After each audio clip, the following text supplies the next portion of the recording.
കഴിഞ്ഞ കുറച്ചു കാലങ്ങളായി ഇന്ത്യൻ രാഷ്ട്രീയ അന്തരീക്ഷത്തിൽ മുഴങ്ങിക്കേൾക്കുന്ന, എന്നാൽ സാമാന്യ ബുദ്ധി വെച്ച് ചിന്തിച്ചാൽ ഒട്ടും പിടികിട്ടാത്ത ഒരു വിലാപമുണ്ട്. വിലാപം നടത്തുന്നത് സംഘികളാണ്. വിലാപം ഇതാണ്: ഇന്ത്യയിൽ ഹിന്ദു അപകടത്തിലാണേ. ഇതിനൊപ്പം തന്നെ അടുത്തിടെയായി കേൾക്കുന്ന മറ്റൊരു രോദനമാണ് ഹിന്ദു ക്ഷേത്രങ്ങളും അപകടത്തിലാണേ എന്നുള്ളത്. കേൾക്കുമ്പോൾ വലിയൊരു ദുരന്തം വരാൻ പോകുന്നു എന്ന് തോന്നുമെങ്കിലും കണക്കുകൾക്കും യുക്തിക്കും നിരക്കാത്ത ഈ അവകാശവാദത്തിൻ്റെ ഉള്ളുകള്ളികൾ ഒന്ന് പരിശോധിച്ചാൽ അതിലെ രാഷ്ട്രീയ അപഹാസ്യത നിങ്ങൾക്ക് സ്വയം ബോധ്യമാകും.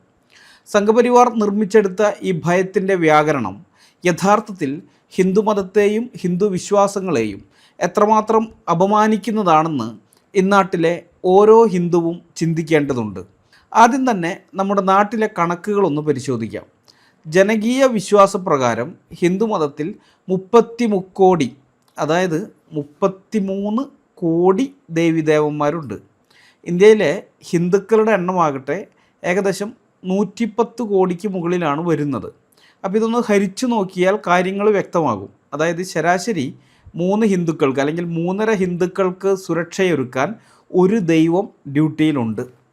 ഹിന്ദുക്കളുടെ വിശ്വാസം അനുസരിച്ച് ഒരു ശരാശരി ഇന്ത്യൻ പൗരന് അത്യാവശ്യത്തിന് ഒരു പോലീസിൻ്റെ സഹായം കിട്ടാനുള്ള അനുപാതത്തേക്കാൾ എത്രയോ മികച്ചതാണ് ഹിന്ദുക്കൾക്കുള്ള ഈ ദൈവിക സുരക്ഷാ അനുപാതം എന്ന് നിങ്ങൾക്കറിയാമോ?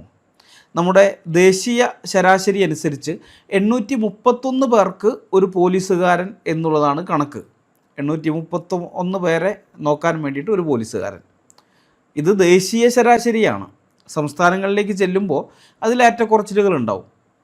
ഇപ്പോൾ ഉദാഹരണത്തിന് ബീഹാറിൽ 1522 പേർക്ക് സുരക്ഷയൊരുക്കാൻ ഒരു പോലീസുകാരനേ ഉള്ളൂ. 1522 പേർക്ക്. അങ്ങനെയുള്ള ഇന്ത്യയിൽ 3 പേർക്ക് സുരക്ഷയൊരുക്കാൻ ഒരു ദൈവം എന്നുള്ളത് ലോകത്ത് വേറെ ഒരു രാജ്യത്തിലെ ജനങ്ങൾക്കും ഒരു മതത്തിലെ വിശ്വാസികൾക്കും ഇല്ലാത്ത സ്പെഷ്യൽ പ്രൊട്ടക്ഷനാണ്. എന്നിട്ടും ഈ രാജ്യത്തെ ഹിന്ദു എങ്ങനെയാണ് നിരന്തരം അപകടത്തിലാകുന്നത്? ആ ദൈവങ്ങളുടെ ഭൂമിയിലെ വാസസ്ഥലമായ ക്ഷേത്രങ്ങൾ എങ്ങനെയാണ് അപകടത്തിലാകുന്നത്? ഈ 33 കോടി ദൈവങ്ങളും ഡ്യൂട്ടി സമയത്ത് ഉറങ്ങുകയാണോ? അതോ ദേവലോകത്തിൽ അവർക്ക് വല്ല അടിയന്തര മീറ്റിംഗ്, അർജൻറ്റ് മീറ്റിംഗ് വല്ലതും ഉണ്ടോ? ഇനി അതുമല്ല, ഈ ഹിന്ദു ദൈവങ്ങൾ കൂട്ടത്തോടെ അവധിയിൽ പ്രവേശിച്ചിരിക്കുകയാണോ? അല്ല, അറിയാൻ വയ്യാത്തതുകൊണ്ട് ഞാൻ ചോദിക്കുകയാണ്. ഇവർ ഹിന്ദുക്കൾ അപകടത്തിലാണ്, ഹിന്ദു ക്ഷേത്രങ്ങൾ അപകടത്തിലാണെന്ന് പറയുന്നവർ ഈ ചോദ്യങ്ങൾക്ക് മറുപടി നൽകണം. ഇത് ഞാൻ സാധാരണ ഹിന്ദുവിനോടല്ല ചോദിക്കുന്നത്, ഇങ്ങനെയുള്ള മുദ്രാവാക്യങ്ങളൊക്കെ മുഴക്കുന്ന സംഘികളോടാണ് ഈ ചോദ്യം. 33 കോടി ദേവന്മാർ വിചാരിച്ചിട്ട് രക്ഷിക്കാൻ കഴിയാത്ത ഈ പാവം ഹിന്ദുക്കളെ രക്ഷിക്കാൻ ഇപ്പോൾ അരപ്പട്ട കെട്ടി ഇറങ്ങിയിരിക്കുന്നത് ആരാണെന്നറിയണ്ടേ? ആ സംഘികളാണ്, വേറെ ആരുമല്ല, സംഘികൾ.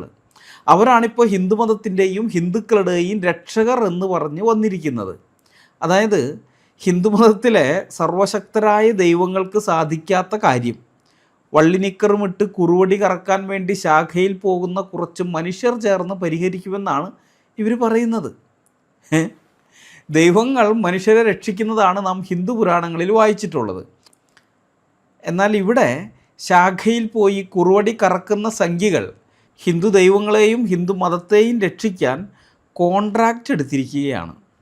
ചുരുക്കത്തിൽ, ദൈവങ്ങളെ, നിങ്ങൾക്കിതൊന്നും ഒറ്റയ്ക്ക് കൈകാര്യം ചെയ്യാൻ കഴിയില്ല, അതുകൊണ്ട് അങ്ങോട്ട് മാറി നിൽക്ക്, ഞങ്ങൾ രക്ഷിക്കാം എന്ന് ഈ സംഘികൾ സ്വന്തം ദൈവങ്ങളോട് തന്നെ പറയുന്ന ഒരു വിചിത്രമായ രാഷ്ട്രീയ നാടകമാണ് ഹിന്ദു അപകടത്തിൽ എന്ന മുദ്രാവാക്യത്തിന് പിന്നിലുള്ളത്.